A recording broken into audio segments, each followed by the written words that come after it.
I'm News4 Jax's and Chief Meteorologist David Heckard. Well, you've probably seen some very dramatic video out of the islands of Hawaii as they dealt with some very significant wildfires Tuesday into Wednesday. In fact, a community off the coast of Maui, or the western sections of Maui, was significantly damaged, and a portion of the historic area was completely devastated. And we're going to be talking about these wildfires, it looks like, over the next couple of days, and it's all courtesy of a bit of a squeeze play that's happening to Hawaii itself. So here's the setup in the Pacific. We have two systems that we're watching. One down here, this is Major Hurricane Dora.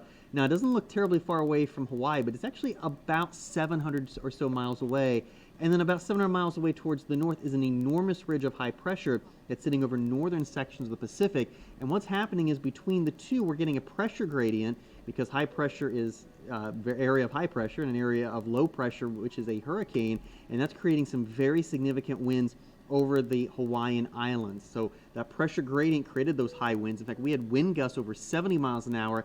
In addition, this was a very dry wind that really dried things out, so red flag warnings went up, and that was a recipe for some significant issues, especially on the Big Island of Hawaii and Maui. In fact, some pretty dramatic stories coming out that some residents on Maui actually evacuated all the way into the ocean to escape the fire and the smoke. Also, because of these intense winds, they weren't able to use aerial weaponry such as helicopters and planes to control the wildfires, and of course Hawaii is a very mountainous region. Now, the good news is the winds have lessened a little bit on Wednesday. In fact, you can see no more high wind warnings, but much of the island still dealing with wind advisory conditions, and we're probably going to see some activity continuing in Maui and the Big Island of Hawaii. So a very, very intense couple of days, especially for Maui and the Big Island of Hawaii. Probably going to be talking about some significant cleanup, but the good news is the wildfire threat should subside over the next couple of days. I'm Assistant Chief Meteorologist David Heckard for Channel 4, the local station.